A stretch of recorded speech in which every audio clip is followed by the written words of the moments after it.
Filazana manokana mahakasika ny rivo-doza Eloaza voarainy 20 janoary 2024 tamin'ny 7 alina. Tafiditra an-tanety tao atsimona talay ilay rivo-doza Eloaza tamin'ny 7 sasany hariva teo. Tsy niova ny heriny fa mitondra rivotra 100 km isan'ora sy tafiditra 710 km isan'ora manodidina ny Fohibeny. Hanohy ny dia namakivaky ny tapany avaratra ny faritra Analanjorofo sy Sofia izy mandritra ity alina ity. Hihena miandalana ny heriny ao anatin'izay.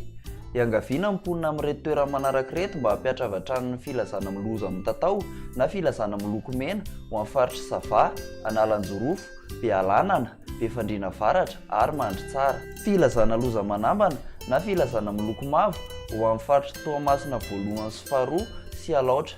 Fanairana na filazana miloko maitso ho amin'ny Brickaville, Vatomandry, Mahanoro ary Moramanga. Entanina mponina voakasika mba hanaraka ny toromarika omeny manam-pahefana eny fotony. Ny mpampiasa ranomasina amin'ny morontsiraka avaratra Vatomandry sy ny avaratra Andrefana dia entanina mba tsy handika ho fisorohana ny loza.